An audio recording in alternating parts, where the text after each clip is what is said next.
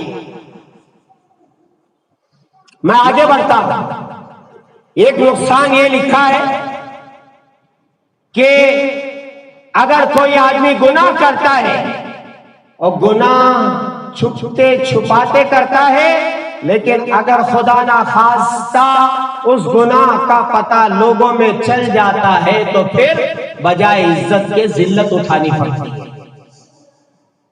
کتابوں میں لکھا ہے کہ عورتوں کے سروں سے دوپٹے اڑ جاتے ہیں اور مردوں کے سروں سے پگڑیاں اچھل جاتی ہیں، پھر وہ لوگوں میں بے عزت ہو کے رہ جاتا ہے۔ یہ آدمی ایسا گناہ، توبہ توبہ، پھر اس آدمی کو لوگ نہ ملنا پسند کرتے ہیں نہ دیکھنا پسند کرتے ہیں۔ عزت کا مٹ جانا، پگڑیوں کا اچھل جانا اور دوپٹوں کا اتر جانا، یہ کس سے ہوتا ہے؟ گناہوں کی وجہ سے ہوتا ہے۔ جیسا کہ میں نے عرض کیا کہ انشاءاللہ اس جمعہ میں اس عنوان کو ختم کر لوں تو ختم کر دوں گا انشاءاللہ۔ آگے لکھا ہے پرہیزگاری کا معاملہ، بہت اہم باتیں ہیں لیکن مختصر عرض کر کے میں ختم کروں۔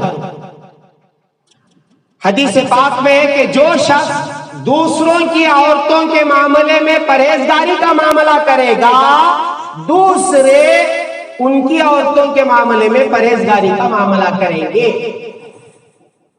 اب اس کا الٹا کرو کہ جو لوگ دوسری عورتوں کی عزت خراب کریں گے تو لوگ اپنی عورتوں کی عزت خراب کریں گے۔ یہ بات پکی ہے۔ ہاں، یہ قرض ہوتا ہے اور وہ قرض چکانا ضروری ہوتا ہے، یہاں تک کہ کتابوں میں لکھا ہے کہ کبھی ایسا ہوتا ہے کہ وہ قرض ہماری دیواریں بھی ادا کرتی ہیں۔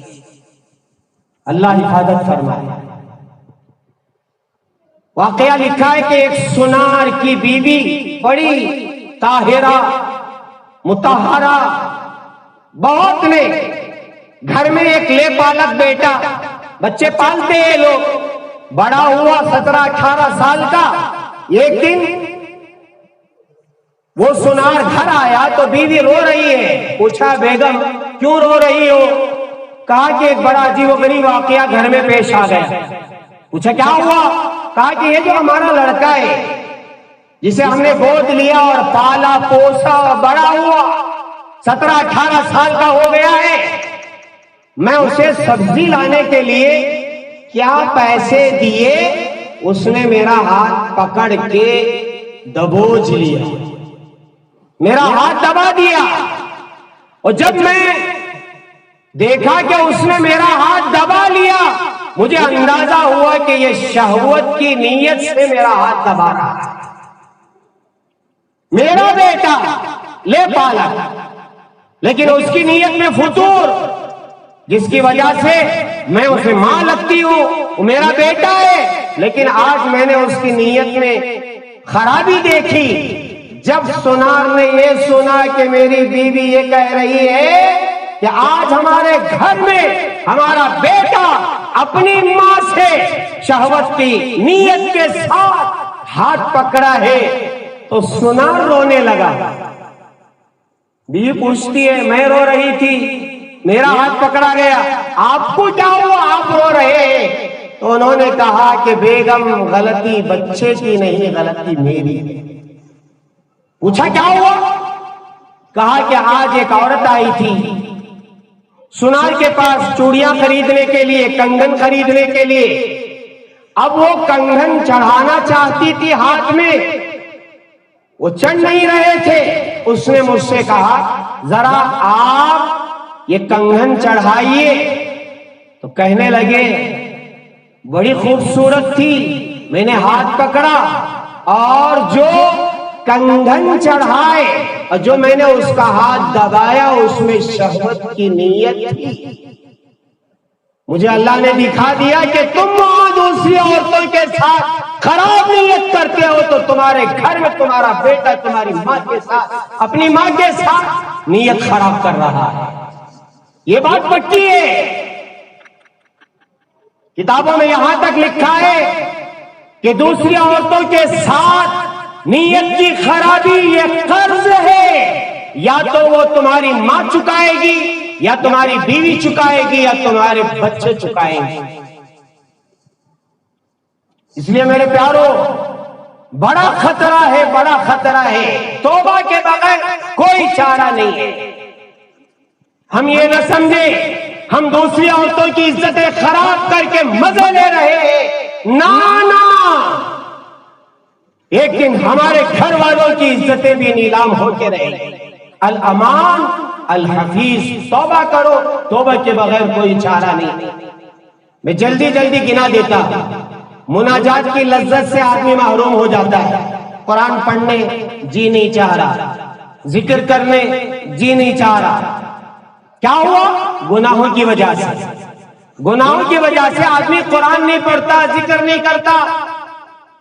بلکہ اگر یہ کہا جائے تو غلط نہیں ہے کہ مصلی پر بیٹھنا دشوار، مسجد میں آنا مشکل. یہ گناہوں کا اثر ہے. تہجد کی پابندی سے آدمی محروم ہو جاتا ہے. فجر سے پہلے اٹھنا، تہجد بڑی اہم عبادت. اور اس زمانے میں یعنی اس موسم میں اور مشکل. لیکن میرے پیارو، جو اللہ کے نیک ہوتے ہیں صبح اٹھتے ہیں اور ٹھنڈے ٹھنڈے پانی سے یا گرم پانی سے وضو کرتے ہیں اور اللہ کے سامنے 2 رکعت ادا کر کے گرم گرم آنسو بہاتے ہیں، تو انہیں مزہ ملتا ہے تہجد. پھر وہ فجر بھی پڑھتے ہیں. لیکن جو گناہوں میں مبتلا ہوتا ہے وہ تہجد سے محروم، تکبیر اولیٰ سے محروم. پہلی تکبیر جو اللہ اکبر کہی جاتی ہے، التکبیرۃ الاولیٰ خیر من الدنیا وما فیہا. لوگ سمجھتے ہیں کہ 1 رکعت چھوٹ گئی تو کیا، 2 رکعت چھوٹ گئی تو کیا. تکبیر اولیٰ پہلی رکعت میں میں شامل ہو گیا تو کیا. تکبیر اولیٰ کا فوت ہو جانا یہ گناہوں کا اثر ہے.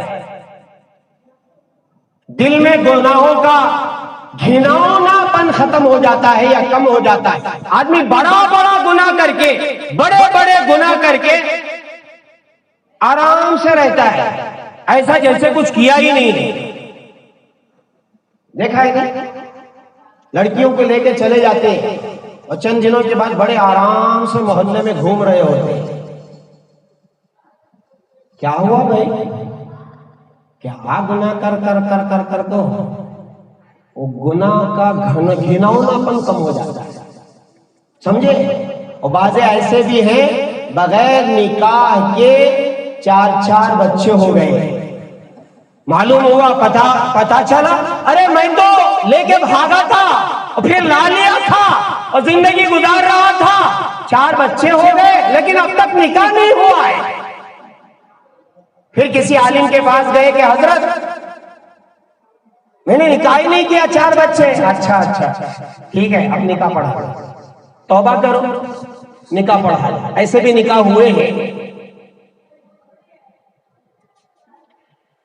ہاں، گناہوں کا آدمی کبھی ایسا ہوتا ہے کہ کبھی گناہ نہیں کیا تو پہلی مرتبہ جب گناہ کرتا ہے تو کانپنے لگتا ہے، لیکن وہی گناہ دوسرے دن کرتا ہے تو آسانی سے، پھر آسانی سے، اور پھر جب اس کا معمول بن جاتا ہے تو وہ نہ اللہ سے ڈرتا ہے نہ رسول سے ڈرتا ہے۔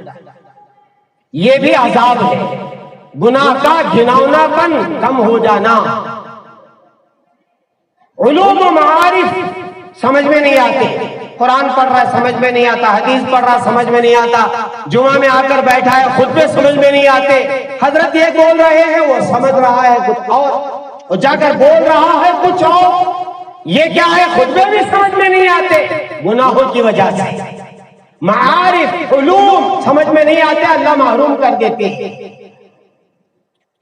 علم پر عمل کی توفیق نہیں ہوتی، معلومات تو ہوتے ہیں لیکن عمل نہیں ہے گناہوں کی وجہ سے۔ علم کا فیضان جاری نہیں ہوتا، بہت اچھا پڑھ کر کے ڈگریاں لیے ہیں لیکن کیا ہوا میاں؟ آٹو چلا رہے ہیں۔ بھائی صاحب آپ تو وہی ڈگریاں لیے تھے، آٹو کیوں چلا رہے ہیں؟ نہیں حالات ایسے آ گئے، حالات ایسے نہیں آئے، ذرا پیچھے پلٹ کے دیکھو، جو تم نے زندگی گزاری ہے کیسے گزاری ہے جس کی بنا پر تمہارے علم کا فائدہ نہیں ہوتا۔ بڑی بڑی ڈگریاں لینے والے بعد میں چل کر کے ایسے کام میں مبتلا کر دیے جاتے ہیں جو پڑھے ہیں اس کا فیضان جاری نہیں ہوتا۔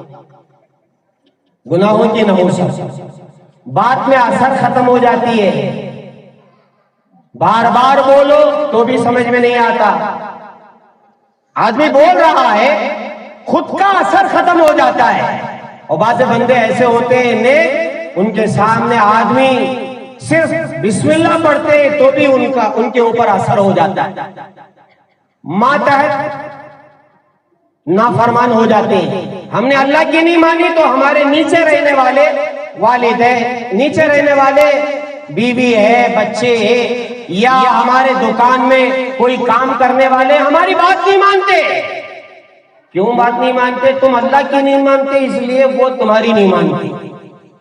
ہاں کتابوں میں لکھا ہے میں جب بھی اللہ کے کسی احکامات میں نافرمانی کرتا ہوں تو اس کا اثر یا تو اپنی سواری میں دیکھتا ہوں، یا تو اپنی بیوی میں دیکھتا ہوں، یا پھر اپنے نوکروں میں دیکھتا ہوں۔ گاڑی خراب ہو جاتی ہے اچانک تو کیا کرتے ہیں ہم؟ کیا ہوا؟ گاڑی پر نظر کرتے ہیں، اور اللہ والے اپنی پچھلی زندگی پر غور کرتے ہیں کہ یا اللہ کون سا حکم ٹوٹا جس کی وجہ سے ہماری گاڑی آج ہاتھ دے رہی ہے۔ اور آخر میں ہمیشہ پریشانیوں کا شکار، ڈپریشن، ٹینشن۔ کیا ہوا؟ رات میں نیند نہیں آتی، کیسے آئے گی؟ دل کسی کو دینا تھا کسی کو دے چکے ہیں، اور راتوں رات جاگ رہے ہیں، کھانے میں جی نہیں چاہ رہا ہے اور کاروبار میں جی نہیں چاہ رہا ہے۔ کیا ہوا میاں؟ پتہ نہیں کیا ہوا کہ گناہ میں جو مبتلا ہے اور تھا ماشاء اللہ ہٹا کٹا، اور چند دنوں کے بعد دیکھ رہے ہیں کلے اتر گئے ہیں اور جسم اتر گیا ہے۔ کیا ہوا؟ کہا کہ گناہ میں ایسا مبتلا ہے بیچارہ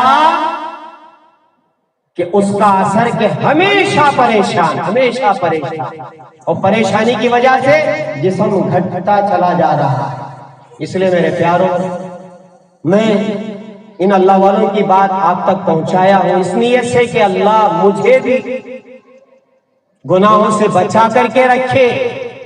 حالات بڑے خراب ہیں، آدمی گناہ اس لیے نہیں کر رہا ہے کہ گناہ کا موقع نہیں مل رہا ہے. اگر گناہ کا موقع مل جائے تو کون گناہ نہیں کرے گا؟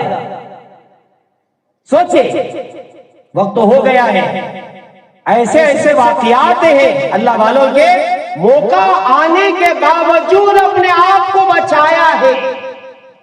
بلکہ میں بتاؤں، بعض ایسے گود میں بٹھا کر کے لڑکی کو واپس بھیجے ہیں کہ چلا جا، اللہ کا خوف میں کرتا ہوں.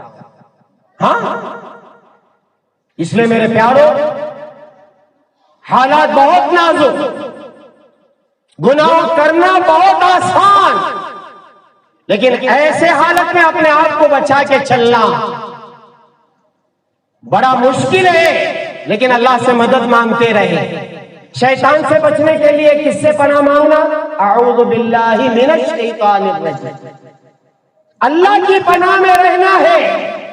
شیطان ہمارے پیچھے، نفس ہمارے پیچھے، معاشرہ ہمارے پیچھے. ہاں، اس لیے میرے پیارو، انٹرنیٹ کے ذریعے سے باقاعدہ طور پر برائی پہنچائی جا رہی ہے.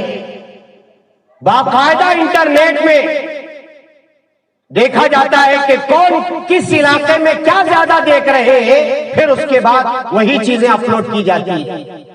اگر اس علاقے میں گانے بجانے لوگ سن رہے ہیں، گانے بجانے اس میں اور زیادہ اپلوڈ کیے جاتے ہیں. ہاں، اس لیے 2021 آج شروع ہوا ہے تو یہ خوشی منانے کا وقت نہیں ہے، پٹاخے اڑانے اور ہیپی نیو ایئر بولنے کا وقت نہیں ہے میرے پیارو. زندگی ختم ہو رہی ہے اور دجال کا زمانہ بہت قریب آتا جا رہا ہے. اور بہت ساری باتیں میں نے سن رکھی ہے، لیکن آپ سے اگر میں کہوں آپ بہت پریشان ہو جائیں کہ اس صدی میں کیا ہونے والا ہے. پیشن گوئیاں کرنے والوں نے کیا کیا پیشن گوئیاں کی ہے. ایک وائرس آیا تھا 2020 میں، اب 2021 میں پتہ نہیں کون کون سے وائرس آئیں گے.